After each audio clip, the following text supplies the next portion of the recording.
Mirëmbrëma zonja dhe zotrin, do t'jemi së bashku në edicionin qendror informativ në ekranin e kanalit 7, kundër të tjera do të ndiqni. Kryeministri Rama deklaron se rënja e euros dhe forcimi i lekut vjen nga turizmi dhe investimet e huaja. Shqipëria nuk është lavatriçe e parave të pista. Qeveria jep imunitet guvernatorit të Bankës së Shqipërisë. Projekt ligji i ri ndalon arrestimin e tij pa marrë autorizimin e gjykatës kushtetuese. Pamjet e kamerave të sigurisë bardhin plotësisht dinamikën e krimit në poliklinikën e Shkodrës. Babe Blir sulmuan qytetarin pas konfliktit për radhën. Polifonia e Jugut bëhet pjesë e një prej produksioneve më të fundit të Hollywoodit. Pasuria jon kulturore frymëzon kolonën zanore të filmit Odisea.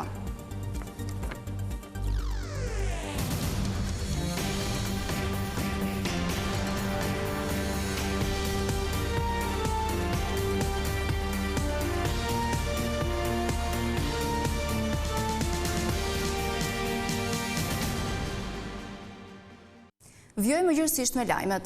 Kryeministri Rama është shprehur se rënja e euros dhe forcimi i lekut janë pasojë e zhvillimit të ekonomisë e sidomos nga turizmi. Sipas tij, nëse Shqipëria do të ishte lavatriçe e parave të pista, atëherë Bashkimi Evropian do të kishte ndaluar negociatat. Rënja e euros sipas kryeministrit Edi Rama nuk ka ardhur për shkak të parave të pista. Kreu i qeverisë mohoi pretendimet se pastrimi i parave ka sjellë goditjen e monedhës europiane, duke sqaruar se arsyeja kryesore është zhvillimi i ekonomisë dhe në veçanti turizmi masiv. Nga të huaj, pra turist 5.7 miliard Banka e Shqipërisë agusht, dhe investimet huaja 1.7 miliard, një shifër rekord që këtë vit do jetë më lart. Këtu ka një lavatrishë të madhe parash pista, po kush do na linte ne në rast se kjo do ishte vërtet që të vazhdonim me mbylljen e kapitujve të antarësinë në Bashkimin Evropian. Vetëm ideja që kjo mund të jetë vërtet do kishte stopuar çdo gjë. Deklarata e shefit të ekzekutivit erdhi gjatë prezantimit të programit dy fishosi për marrjen tënde, e cila ka si qëllim mbështetjen financiare ndaj bizneseve të vogla dhe të mesme deri në 2 milion euro. Kush ka një ide dhe një plan, të ulet, të shkruaj, të aplikoj dhe të marrë leje. Deri në 2 milion euro, me 7% kolateral të garantuar nga qeveria dhe me 2 deri në 3% normë interes. Gjithashtu, Rama u shpreh se nëse do të jetë nevojshme, qeveria është e gatshme ta çojë deri në 1 miliard euro buxhetin për bizneset e vogla dhe të mesme. Jemi gati që të shkojmë deri në 1 miliard. 1 miliard euro për sipërmarrjen e vogla dhe të mesme që vijnë nga mbështetja e qeverisë në mënyrë që askush mos thotë s'kam mbështetje financiare për të bërë planin tim. Linjat e financimit sipas Ramës janë të parashikuara të stimulojnë produktivitetin, gjë që është një nga zilet kryesore të ekonomisë sot. Guvernatori i Bankës Qendrore nuk mund të arrestohet pa dhënë autorizimin gjykata kushtetuese. Projekt ligji i ri garanton imunitet me përjashtimin e rasteve kur kemi të bëjmë me kapjen në flagrancë në kryerjen e një krimi. Qeveria ka vendosur të mbrojë guvernatorin e Bankës së Shqipërisë nga arrestimi e t'i japë imunitet. Në projekt ligjin e publikuar për konsultim në eni 72 jep mbrojtje guvernatorit dhe zvendës guvernatorit të njëjtë me atë që kushtetuta u jep deputetëve dhe ministrave. Sipas këtij parashikimi ligjor, guvernatori nuk mund të arrestohet e nuk mund t'i kontrollohet banesa pa marrë më parë leje nga gjykata kushtetuese. Guvernatori dhe zëvendës guvernatorët nuk mund të arrestohen ose të privohen nga liria në ndonjë formë, as t'i nënshtrohen kontrollit personal apo të banesës, pa autorizimin e gjykatës kushtetuese, përveç rasteve kur kape në flagrancë ose ndërsa janë ndjekje menjëherë pas kryerjes së një krimi. Sipas këtyre ndryshimeve, gjykata kushtetuese duhet shprehet brenda 2 javëve ose në të kundërt, kërkesa për autorizim konsiderohet e refuzuar. Ajo që bie në sy është se Kushtetuta e Republikës së Shqipërisë jep mbrojtje nga arrestimi vetëm deputetëve e ministrave. E neni 161 për Bankën e Shqipërisë nuk parashikon imunitet për guvernatorin. Gjithashtu nuk ka asnjë parashikim ligjor që gjykata kushtetuese të shërbejë si institucioni që jep autorizim për arrestimin ose jo të dikujt. Në 2 dekadat e fundit ka pasur një rast kur guvernatori i Bankës së Shqipërisë është arrestuar në zyrë. Në shtatorin e vitit 2014, guvernatori i përgjithshëm i Bankës së Shqipërisë Ardian Fullani u arrestua me akuzën e shpërdorimit të detyrës pas skandalit të vjedhjes së rreth $7 milion prej një nga punojësve të bankës. Por ish guvernatori Fullani u shpalli pafajshëm me vendim të formës së prerë nga gjykata. Ish ministri i Shëndetësisë Ilir Beqaj u shpreh në gjyqin ndaj tij për sterilizimin se prokuroria pozicionon të drejtat, por prokurori SPAK mohoi pretendimet, duke thënë se procesi po zbatohet në përputhje me ligjin. Në gjykimin e koncesionit të sterilizimit, SPAK kundërshtoi argumentet e mbrojtjes. Në gjykim ishte i pranishëm ish ministri i Shëndetësisë Ilir Beqaj në krah të avokatit të tij Ermal Uzeiraj, pasi fitoi të drejtën për të gjykuar jashtë kafazit. Njoftimi i akuzës është i paqartë, ishte një nga 22 parashtrimet e mbrojtjes. Sipas prokurorit Edvin Kondili, ky qëndrim nuk është i lishëm në këtë moment, pasi i takon fazës së gjykimit në themel. Avokati po ashtu kundërshtoi kontratën e prokurimit. Sipas tij në dosjen hetimore nuk gjendet kontrata origjinale koncesionare, por ajo e fondit të sigurimit të detyrueshëm të kujdesit shëndetësor. Këtij pretendimi SPAK ju përgjigj. Kontrata origjinale nuk është gjetur në Ministrinë e Shëndetësisë dhe kjo përbën një shkelje, por është gjetur ajo e njësuar në fondin e sigurimit të detyrueshëm të kujdesit shëndetësor. Po ashtu është gjetur edhe kontrata e koncesionarit që do të zbatonte projektin. Ilir Beqaj nën akuzë për vjedhje duke shpërdoruar detyrën u vetëmbrojt duke thënë: Organi i akuzës pranoi që në fazën e hetimeve mi ka cënuar hapur të drejtat e mia procedurale. 3 kërkesat e fundit i kam bërë sepse gjendem në fazën e shqyrtimit para prak. Sot unë e kam të vështirë të bëj mbrojtjen. U bën rreth 3 vjet që merrem me këtë çështje. Sot organi i akuzës tregoi se kodi është i pavlerë. Pavarësinë e tyre e shfrytëzojnë për të shkelur të drejtat procedurale. GKK-ja dhe SPAK-u e hedhin poshtë ligjin e avokaturës së shtetit. Për kundërshtimin e të gjitha parashtrimeve të mbrojtjes, gjykata antikorrupsion do të shprehet në 11 shtator. Edhe më herët Beqaj ka mohuar përfshirje në krim, duke deklaruar se sterilizimi i pajisjeve kirurgjikale ishte i nevojshëm. Sipas tij, kontrata koncesionare me vlerë 100 milion euro uli infeksionet spitalore, modernizoi instrumentet kirurgjikale dhe siguroi punësimin e rreth 250 personave.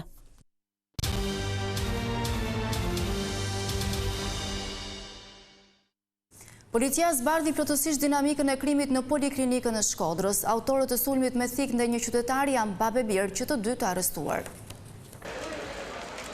Këto janë pamjet që tregojnë të plot konfliktin e mesdites së të njëjtës në ambientet e brendshme të Poliklinikës së Shkodrës, që përfundoi me plagosjen me thik të një 32 vjeçari.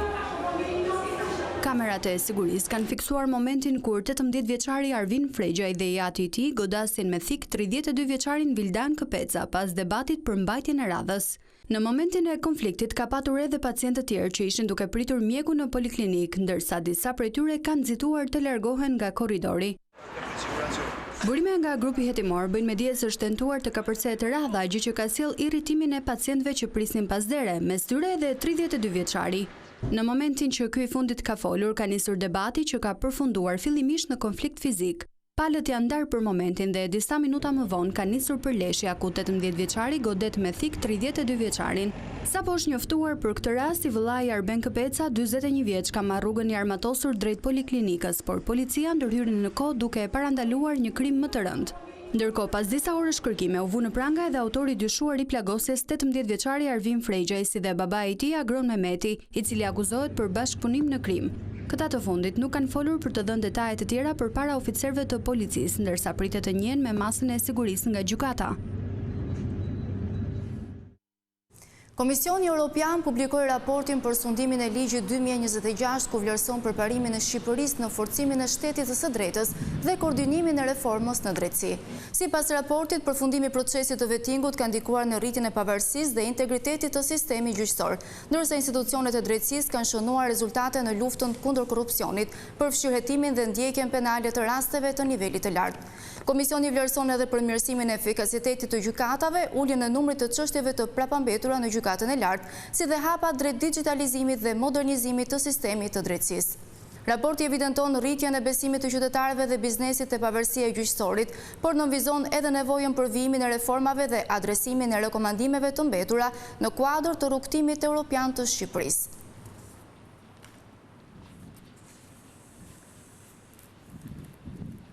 Gjykata e Apelit shpalli fajtor Ilir Selmanin, i akuzuar për vrasjen e ish policit Santiago Malko, duke e dënuar me 28 vjet burg. Ai qëndroi afro një muaj në arrest shtëpie për shkak të tejkalimit të afatit të paraburgimit dhe tashmë është rikthyer në qeli. Dënohet me vendim të formës së prerë Ilir Selmani për vrasjen e ish policit Santiago Malko. Atij do t'i duhet të vuajë 28 vjet heqje lirie për ngjarjen e gushtit të 2019-s te zona e Xhamllikut në Tiranë. Apeli i posaçëm la në fuqi vendimin e shkallës së parë të vitit 2023, ndonse gjykata e lartë e ktheu për rigjykim. Afërsisht një muaj më parë, Ilir Selmani doli nga qelia duke u vënë në arrest shtëpiak pasi paraburgimi humbi fuqinë ligjore. Tashmë, atij do t'i duhet të kthehet në një nga burgjet e sigurisë së lartë për të shlyer dënimin e dhënë nga gjykata.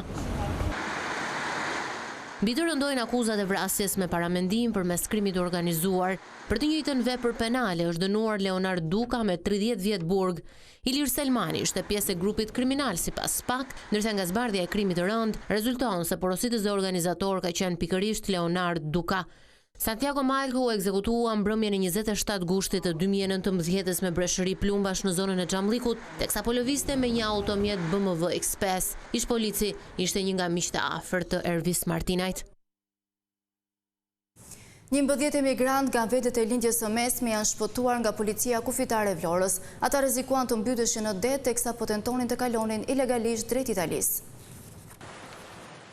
Një operacion shpëtimi është zhvilluar në orët e para të mëngjesit të së premtes nga policia kufitare në Vlorë, pasi 11 emigrant nga vende të ndryshme të lindjes së mesme dhe Afrikës kanë lëshuar sinjalin SOS pasi u rrezikuan të mbyteshin në det të hapur.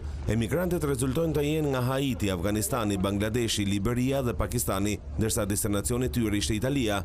Në momentin kur nisi operacioni shpëtimit në mjetin lundrues, ndodheshin vetëm emigrantët dhe nuk janë gjetur persona të tjerë të dyshuar si trafikant. 11 emigrantët u transportuan fillimisht në zonën e Triportit në Vlorë, ku ju nënshtruan kontrolleve mjekësore paraprake, me pas u shoqëruan në polici ku janë marrë në pyetje. Autoritetet nisën hetimet për të zbardhur të gjithë dinamikën e ngjarjes, duke filluar që nga sigurimi i mjetit lundrues e deri te ndihma që mund të jetë dhënë nga persona të tjerë për të kaluar ilegalisht kufirin drejt Italisë. Emigrantët mësohet se kanë kaluar ilegalisht gjithashtu kufirin mes Shqipërisë dhe Greqisë nga zonat malore të Korçës dhe më pas në këmbë kanë bërritur në Vlorë, ku kanë tentuar që me një mjet lundrues të përfundojnë në Itali. Mazhoranca do të jap një mundësi të re deri në dhjetor për qytetarët për të pajisur me titull pronësie. Ligji për përfundimin e proceseve kalimtare të pronësisë hyri në fuqi në maj të vitit 2020 dhe afati për familjet për të aplikuar që të pajisen me tokën bujqësore që u takon ishte deri në nëntor të vitit 2020. Jam njohur me 10 raste të banorëve të cilët për shkak të mungesës së informacionit, si dhe për shkak se kanë qenë në emigrim, nuk kanë mundur të bëjnë kërkesë për pajisjen me AMTP brenda datës 7 nëntor 2020. Argumenton deputeti propozues Vullnet Sinaj. Për këtë arsye, ai propozon një afat të ri për të përmbyllur këtë proces. Është e nevojshme që të përcaktohet një afat tjetër që të përfshijë edhe verën apo dhjetorin, kur emigrantët rikthehen në Shqipëri për pushime festa, thot Sinaj.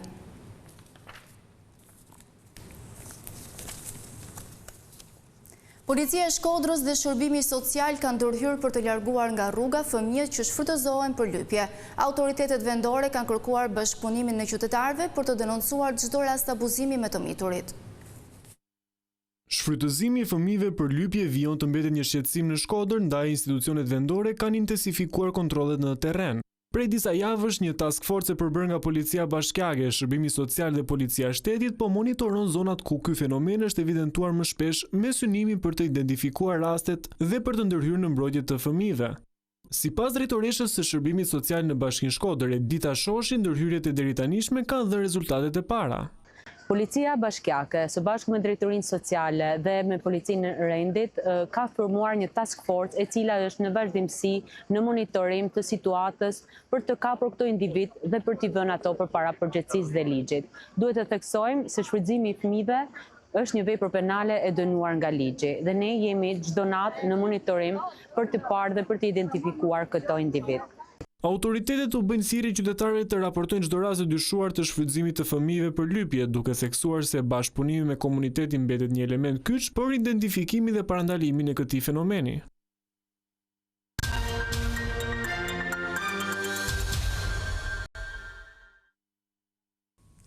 Polifonia është bërë pjesë e një prej produksioneve të fundit të Hollywoodit. Kolona zanore e filmit Odiseja është frymëzuar nga një prej pasurive më të çmuara të trashëgimisë jo materiale shqiptare.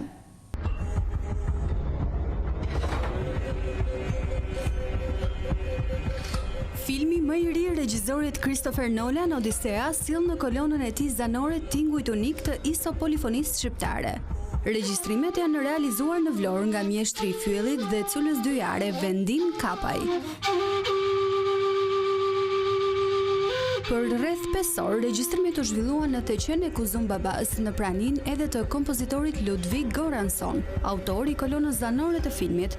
Kërkimi për një identitet epik muzikore çoi ekipin krijues drejt zgjedhjes së polifonisë shqiptare si elementi që jepte filmin atmosferën e dëshiruar. Mjeshtri Vendin Kapaj tregon se si u kontaktua nga ekipi dhe kujton momentet e veçanta të regjistrimeve, të cilat u zhvilluan orët e para të mëngjesit në Vlorë. Kur vin fillimisht zotëria në fjalë, kompozitori Ludevini, një djalë i përkryer, shumë i dhënë mbas traditës popullore shqiptare, sidomos të këngës labe dhe të instrumentave popullore që ai kishte studiuar mirë dhe bukur dhe më njinte shumë mirë nëpërmjet YouTube-it, nëpërmjet rrjeteve sociale, ku kam punuar 5 orë të tëra me fyll dhe me cyl dyjare në Teqen e Kuzu Babas brenda. Atje u krijoi një mikrostudio. Kapaj tregon se ekipi realizues ishte i mahnitur nga kjo muzikë e veçantë shqiptare dhe tregoi përkushtim maksimal gjatë gjithë procesit të regjistrimit.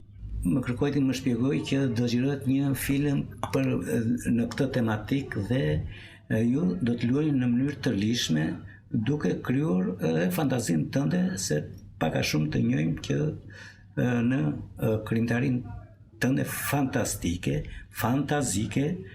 të një rapsodit instrumentist popullor që quhet Fylli ose Cula Dyjare e Labëris. Kolona zanore që ndërthur tingujt e isopolifonisë shqiptare do të mbetet një dëshmi e rëndësishme e prezantimit të kësaj pasurie kulturore në kineman botërore. Vet Kapaj shpreh i lumtur që u bë pjesë e këtij projekti dhe një kast i jashtëzakonshëm, por mbi të gjitha krenar që muzika tradicionale shqiptare është tashmë pjesë e një prej filmave më të mëdhenj të Hollywoodit. Unë jam krenar se kam nderuar vendin tim, labërin time, pastaj veten time. Odiseja ka nisur tashmë shfaqje në kinema me një kast të njohur aktorësh dhe nën regjinë Christopher Nolan.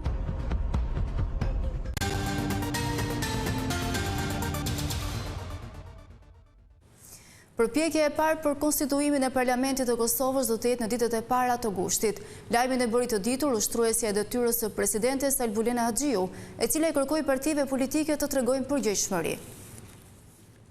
Ushtruesja e detyrës së presidentes Albulena Haxhiu ka bërë të ditur se seanca konstituive për formimin e institucioneve të vendit pritet të mbahet në ditët e para të muajit gusht. Ajo tha se para caktimit të datës ka vendosur të jap hapësirë partive politike për takime para se të thërrasë seancën konstituive.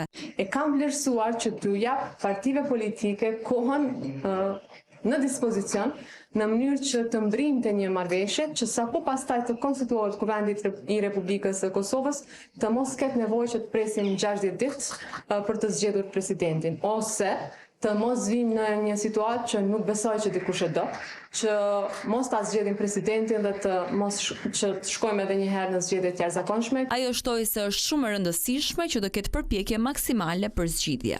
Kryeministri Kurti ka ftuar partitë politike për këtë qëllim, por LDK i ka pezulluar negociatat, ndërsa PDK ka pasur qëndrim të vet dhe AKJ nuk i është përgjigjur pozitivisht ftesës. Nuk mund të ketë, si me thënë, detyrime për t'ju përgjigjur këtyre takimeve, por është shumë e rëndësishme që për hir të qytetarëve të Republikës Kosovës dhe për vetë shtetin tonë që të ketë përpjekje maksimale që ta gjejmë një zgjidhje. Askush, siç e përmenda, nuk i do zgjedhjet e jashtëzakonshme në Republikën e Kosovës, sepse nuk do të zgjedhin asgjë. Me afrimin e datës 7 gusht që shënon edhe afatin e fundit kushtetues, partitë politike kanë shumë pak kohë për të gjetur një gjuhë të përbashkët. Dhe këtu kemi përfunduar me lajmet, unë ju falenderoj për vëmendjen, bashkë natë e mirë.